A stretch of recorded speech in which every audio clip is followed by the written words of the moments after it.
Jesus said that in Mark 10:45, "For even the Son of Man did not come to be served, but to serve and to give his life a ransom for many."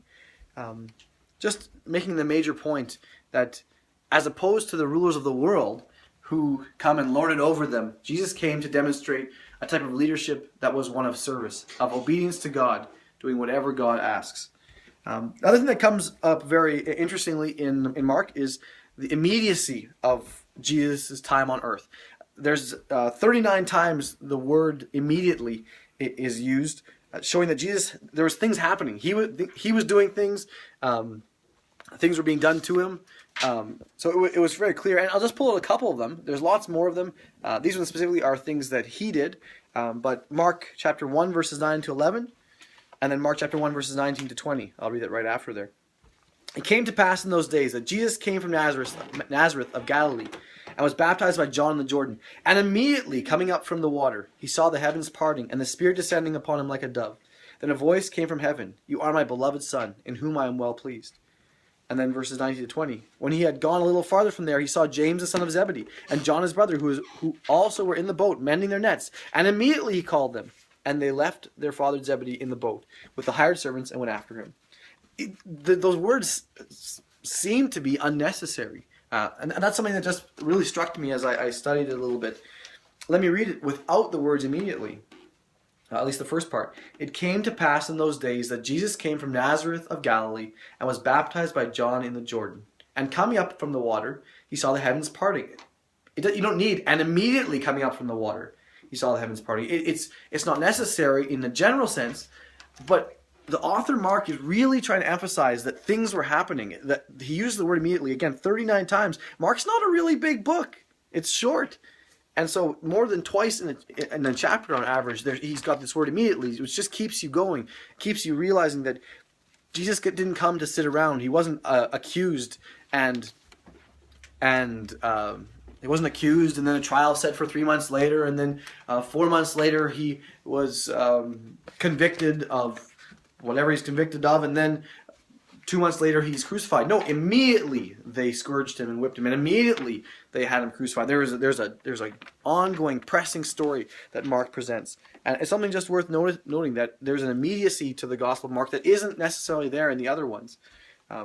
Mark is emphasizing the busyness and going.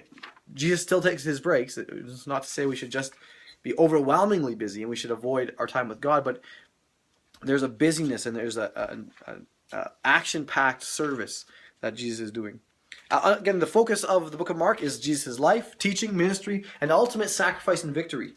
That theme of sacrificial service is one that comes up again and again, and the difference between sometimes his disciples and him, and moreover the world, the way we naturally are in this world, as opposed to Jesus. There is a price to obedience, and Jesus lets people know, just like in the passage we read. He told them, well, yeah, are you willing to be baptized with the baptism I will be? Are you willing to be, essentially saying, are you willing to be killed? Are you willing to be beaten? Are you willing to be abandoned? It's worth paying. The book doesn't avoid that, but there is a price. I guess the general application is don't be blind to the cost of service. Don't value things of this world and any level of comfort over the obedience that is on the path to life everlasting through the mercy and grace of God our Heavenly Father. His disciples rejected, misunderstood, or were distracted from understanding Jesus' teachings. And again, we read that passage earlier in chapter 10 where throughout the chapters, Jesus is talking about the suffering he needs to do and how he must actually be crucified and beaten. And yet disciples are arguing about who will be first, who will be second. In Mark chapter 8, verses 31 to 32, we see a similar type of thing.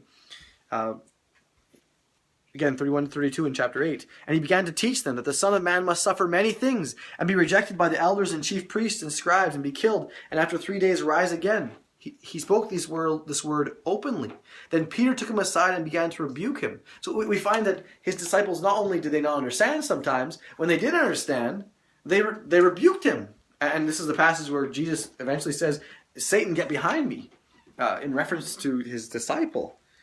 They either rejected his teachings, misunderstood them, or didn't understand them at the time. And I think that's something that we need to take to heart. That being obedient to God is more important than any level of comfort, anything that makes sense. It didn't make sense to the disciples that Jesus would have to be crucified. It didn't make sense. And then Mark chapter 9, verse 31 to 35, or I guess to 34. For he taught his disciples and said to them, the Son of Man is being betrayed